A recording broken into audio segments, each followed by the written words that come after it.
I've invited my good friend Christopher Best, who's the Chief Executive Officer of Substack, to join me in the conversation, dissecting the election that we've just witnessed from a perspective of how it's reflecting change in the media.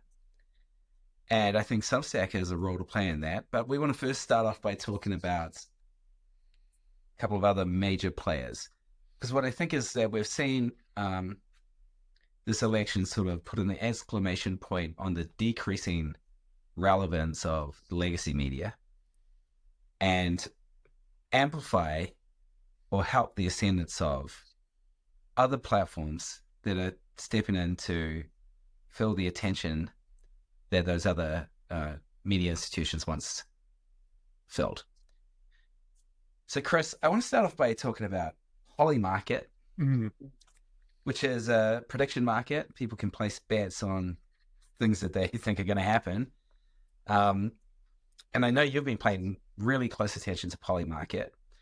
And I think it's fair to say that if you were watching Polymarket last night to see who was most likely to win the presidential election, you probably had a better sense earlier on than you would have if you were watching only the polls and the analysis of polls that you were getting from mainstream institutions. Is that how you see it? I think so. And I think there's a range there where in some cases it would have been slightly better, and in some cases it would have been dramatically, tragically better. There were some cable news shows last night at as late as 11 o'clock midnight on the West Coast that were saying, "Ooh, this is so close. Nobody knows what's going to happen," when that was just manifestly no longer true. Right. You had a hunch early on that Polymarket was going to be playing a big and influential role. What gives you such faith in prediction markets? And you're a bit of a sheep rotator. You have an engineering mindset. You see the world through math to some extent. And so you're an early believer in these kinds of prediction markets, not just Polymarket. Can you help word cells like me understand their importance? Yeah, so I'm a prediction market enthusiast first as a nerd. I've been into the concept for a long time. I read Astro Codex 10, and that there's a prediction market segment of that thing. I just think they're a really cool social technology. The basic idea of a prediction market is it's a way to aggregate information so as to represent like the best possible guess that we can make about what's going to happen. And a way that you could think about this is the same way that sort of like the stock market winds up being a prediction of the future, not in that it's always right, but in that it's hard to beat. Like if you could consistently know better than the stock market what stocks are going to be valued at tomorrow, you could make a lot of money. And therefore, it's actually very hard to do better than it. Prediction markets are kind of a technology for applying that same kind of logic to forecasting events that people care about. And it has a couple of really magical properties, in a world where certain assumptions hold, which is not always going to be the case. But it has a couple of magical seeming properties. One is just that it's sort of hard to beat, or at least if you could reliably beat it, you could stand to make a lot of money. And as a consequence of that, a well-functioning prediction market will have some defense against the kind of hurting, or what's the way I want to say this? It can be a mechanism for showing people a truth they don't want to see. And do you think it has that ability beyond the ability of like aggregating polls? Yes, I think so, because almost again, under certain assumptions of a well-functioning prediction market, which won't always hold, but if they do hold, what it will tend to do is aggregate the best of whatever information is available. And so if the polls were the best possible predictor of what we would have, and smart people realize that, they could just bet solely according to what the polls say, and then that would be what the prediction market would also say. But then if the people who are betting in the prediction market also have access to the polls, but also have access to other things, other sources of information. I mean, you sent me a link about that French guy that put a giant bet. Would he commission his own poll? He said, "Hey, I think all of the polls are wrong. The mechanism they're using is not going to be right. I have this idea for why a mode that I could do was better." And if he was a pundit, there would be no incentive to do that, and there'd be no reason why anybody should have to necessarily listen to him. But if he has that degree of confidence, he can go and commission the polls and spend a bunch of his own money, and then make a bunch of money in expectation. And it turns out that he did make a bunch of money. I think he made $12 million or something. Mm. And the the economic incentives are set up to reward sort of nerdily fastidious accuracy, as opposed to not looking stupid or sounding good, which is just very different than the incentives you get in, sort of the chattering circle. And something kind of funny about that poll that guy commissioned was that it wasn't a straight who are you going to vote for poll. It was a who do you think your neighbor's going to vote for poll. And from that, he feels like he got a more accurate read on the actual support for Trump that was out there in America, which is not the sort of thing that you get from the mainstream polling institutions or the coverage of those polls. And so arguably it is the sort of thing that the incentives of a prediction market might draw out of the system. Yeah, a well-functioning prediction market is competitive epistemology. And so it was, I think, better than the people who were doing a good job last night, just because it was faster. It was able to aggregate more information. There was a clearer reason to know that it was, a clearer signal that it was the one that was trustworthy, because you could see how much money was on the line. Yeah. And then also, it was much better than the worst institutions last night, because it didn't have an incentive to kind of like hide the truth. Right. Talking about other institutions that are winning at the moment, and lots of people are going to have many mixed feelings about this. There are lots of people who don't want the guy who runs this platform to be winning, but it's pretty undeniable that X, formerly known as Twitter, had a major victory last night and can claim to have had big influence and to kind of have sort of picked things right, at least compared to legacy media with this election. How do you feel like, what do you think Elon Musk will be feeling right now? I think he's pretty happy. And I think this is something that I've updated on. I think you and I've had a conversation about how one of the things that you can get trapped in a bubble, right? Like, to what extent people argue, like, is Twitter real life, or is Twitter a crazy place where there's an echo chamber and they're all kind of like, talking each other into some alternate reality.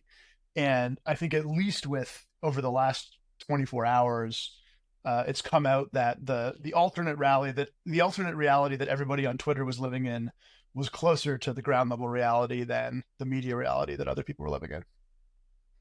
And what do you think this means for the future of media? I've just written a provocative piece about this, so we'll probably discuss it to some degree. But it definitely indicates that legacy media is on a decline, I think, in terms of influence on political narratives and influence on politicians and shaping politics in the US, at least. Does that mean that X is just going to take its place now? There's a new game in town. There's a new king in town. Later on, we should also talk about Substack's place in this. But initially, like, what's your instinct there? Is it all about X now and death to the New York Times? Do you think that there's a big vacuum to fill in a media ecosystem, a news gathering ecosystem, and a sense making ecosystem, that the legacy media as a whole, maybe with the partial exception of the New York Times, has vacated? I think it's cooked. I don't think it's worth watching cable news anymore on election night to try to find out what's happening. And you can look at that kind of with a gloomy view and say, oh no, the things that used to sustain us no longer sustain us. I kind of tend to look at it with an optimistic view. I think it creates space for new things to come into the world. I actually think, on balance, what's happening at X right now is good and exciting. I think it would be potentially bad for the world if X was the only new major network that was covering politics in the US. I think that, it is, for better or for worse, controlled by one very capable guy that has a very strong, very strong opinion about what should happen. Um, but, I actually think in a lot of ways we're living in a golden age of independent media, in freedom of the press, in sort of contact with reality, and democratization of access to information, of speech. I think on the whole, it's good and getting better.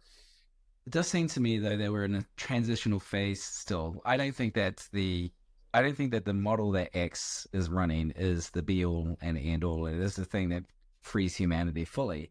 And partly is because it still depends on that one owner who can assert disproportionate control and who can tilt the scales completely in favor of whatever his pet interests are. And we've seen in this election that he did that. And you could argue that that was a needed corrective. The people who are supportive of Elon on the ideological level or the political sense will say that was a needed corrective because the previous version of Twitter was tilted in the opposite direction. But I do think that what Elon is doing with Twitter, aside from making it freer for speech, is repeating some of the actions of the previous regimes and continuing some of the same behaviors that have existed in legacy media forever, which is to have an issue that when it comes down to the crunch, that he wants to argue for, have a specific candidate in this case that not only he wants to argue for, but he wants to actively campaign for, and then that he's getting favors in return from, and he's a businessman with a ton of different businesses and a ton of different potential conflicts of interest. And so, in a sense, even though we have shifted from one powerful media structure to another one that is emerging, we aren't changing many of the fundamental rules. We still don't have the system that guarantees and supports full independence for the people who make media on those platforms, which is what we're trying to do with Substack, and which I don't think X is all the way there with, even if it might be making progress.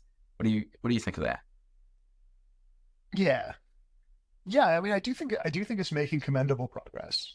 I do think, the point is well taken, and we've suffered, we've seen this firsthand, how it's Elon's ship to steer, and he steers it where he wants to.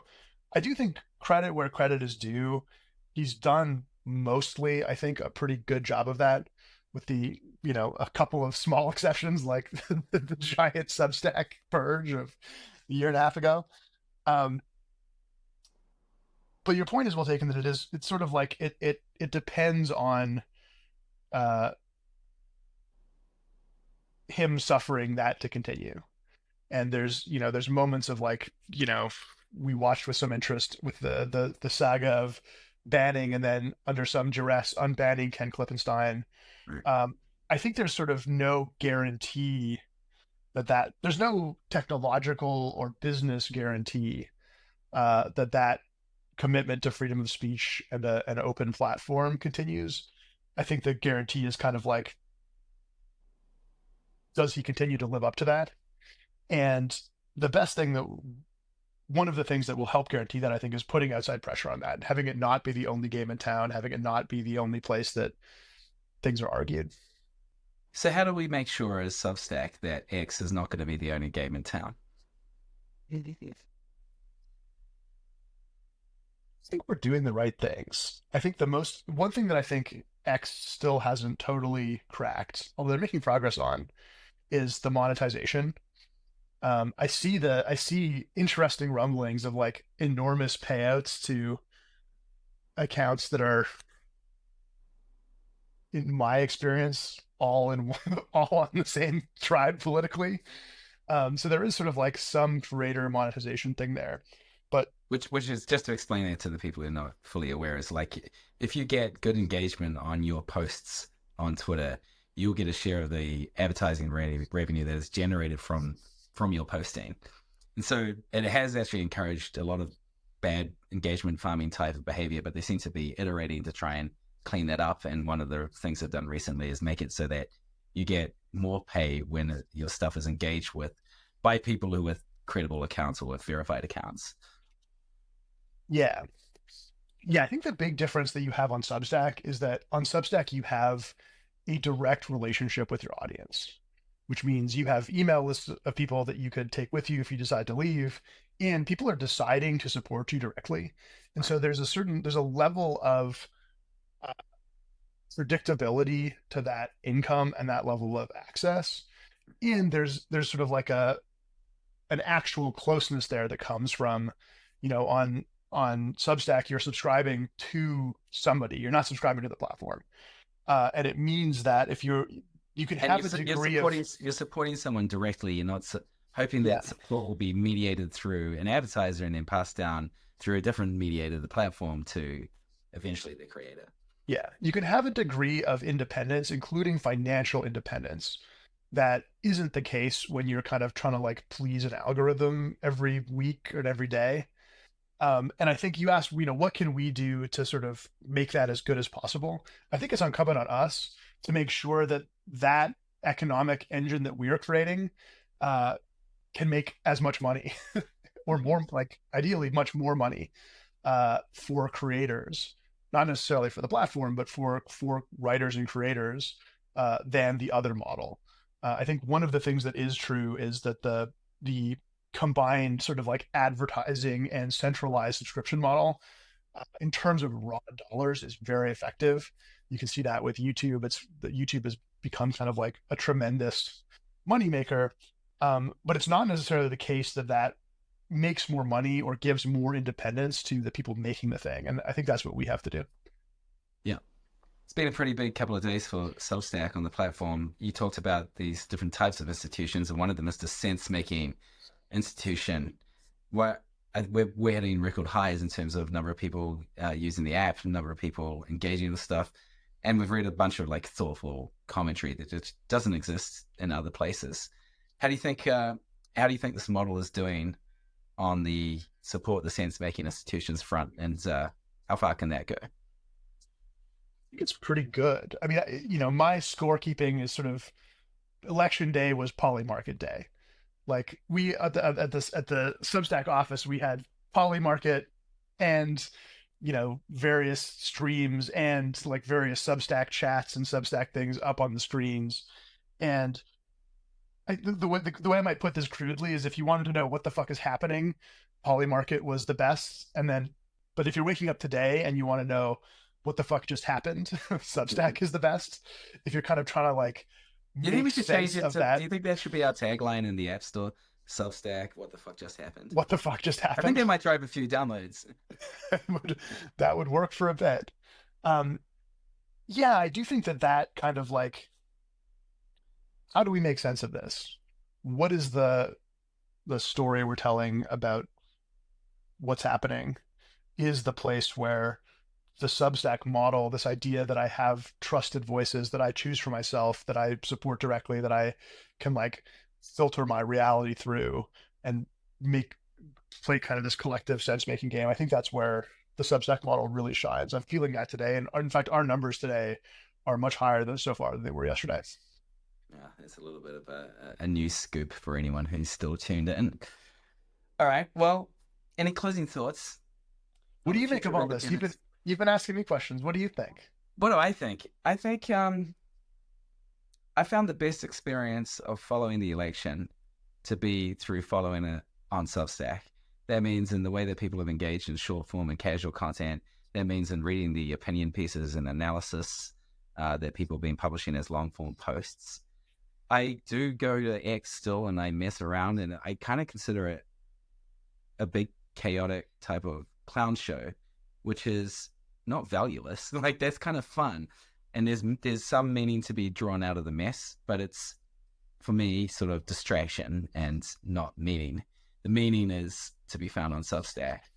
I have occasionally gone over to the New York Times to see things. I watched some broadcast television coverage of the election last night, and I found all those experiences mostly to be draining and sort of more narrow-minded than what I seek.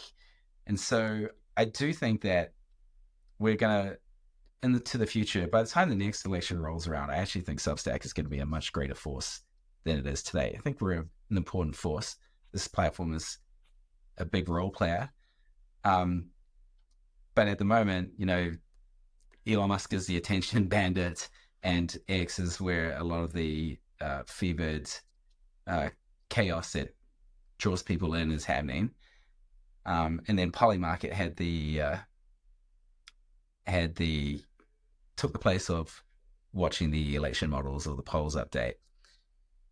So in the future, I think 4 years from now, I think we will see an ecosystem that looks a lot more like come to Substack for the step back, make sense of all of what's going on, get the smartest takes. Yeah. And I think the Bill Bishop take on what's happening with U.S.-China relations. He's there in the chat. Yeah, Bill Bishop with the U.S.-China, what happens to U.S.-China relations post today about, and now that Trump's the new president again, is this exactly the sort of thing that's so valuable about this kind of model.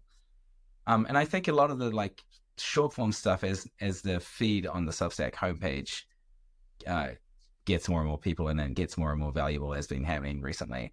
I think there will be less and less need to go over to the clown show. It'll be fun to dip in and out of the clown show, maybe.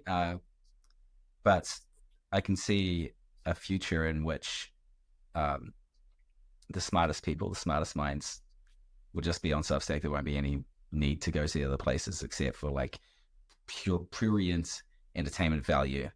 And then occasionally some of the few remaining big media institutions that have been around for hundreds of years, they'll have some deep reports and good reporting and investigative stuff that will be probably on Substack, but just part of the whole ecosystem of stuff there. So and increasingly I think that those traditional media players that are still around and doing that important work will be part of the Substack ecosystem in some way. I imagine they'll find ways to tap into the media ecosystem part of Substack. Substack is not just publishing blog posts and publishing opinion pieces. It's also increasingly the discovery and the discussion stuff, which is also an important part of the overall ecosystem. Very cool. Time to go? Sounds good. Thanks, everyone. All right. Thank you. See you around.